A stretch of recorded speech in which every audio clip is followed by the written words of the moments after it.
What's going on, everybody? So I'm back today to review another film that I was recommended on TikTok, and the film I'm going to be talking about today is the movie House. Not the Japanese film House that I talked about on the Criterion Corner a while back, but the American House that was directed by Steve Miner, and I'm really looking forward to talking about it. House is directed by Steve Miner. Roger Cobb is an author who just separated from his wife. He moves into a new house and tries to work on a novel based on his experiences in the Vietnam War. Strange things start happening around him, little things at first. As they become more frequent, Cobb becomes aware that the house resents his presence. So this is a film that has been on my list to watch for quite some time now. And the reason why is the poster is iconic. I see it everywhere, and I've always looked forward to seeing this movie. And what I was really fascinated about is this movie was directed by Steve Miner, who worked on Friday the 13th Part 2 and 3, Halloween H2O, and a couple other really popular horror franchises. And it was produced by Sean Cunningham, who directed the first Friday the 13th film.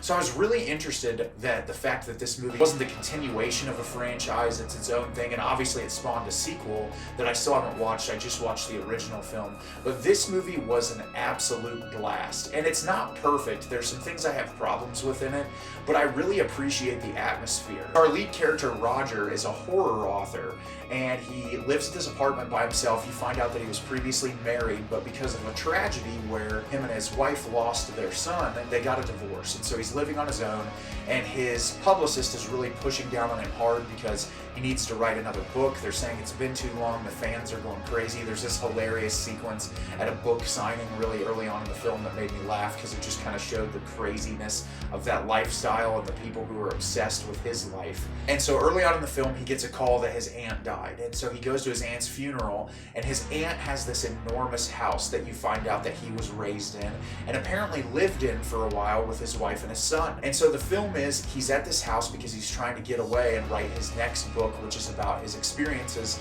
in the Vietnam War. And while he's at the house, crazy things start to happen, and you're introduced to his next door neighbor, Harold, played by the actor who played Norm in Cheers, which was absolutely wonderful to see, who's constantly just overstaying his welcome, but seems to be genuinely concerned with Roger's life. And this movie was so much fun. There's amazing practical effects in this, which you know I'm a sucker for practical effects. This movie just builds up that idea of isolation. Roger is in this house that he's familiar with, but he's all alone. And being in that big of a house all by yourself all the time has got to just put a toll on your psychology. And what's great about this movie is there's so many moments where you don't know whether what you're seeing on screen is real or the manifestation of Roger's psyche. That's one of the things I loved so much about this movie, is there were so many moments that just kind of left me questioning, okay, is what he's seeing real, or is what he's seeing just a manifestation that this house is trying to play tricks on him? Because as you find out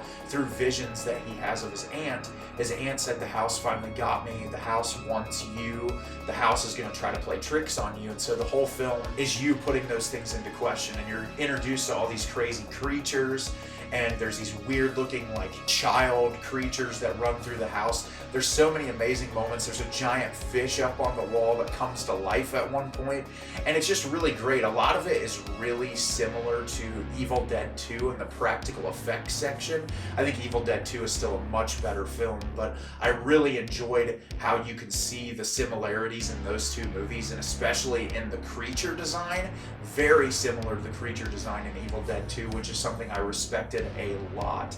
And this movie is just a lot of fun. It's one of those things that's better to go into more blind just to see what kind of craziness happens. And I've heard that House 2 kind of goes in an immensely different direction that is super wild and insane. And I look forward to eventually watching that. But House on its own is a super fun movie that you should definitely check out if you're into 1980s horror films. So have you seen House? Did you love it? Did you hate it? Leave me a comment down below. Let me know what you thought. I thought this movie was absolutely hysterical.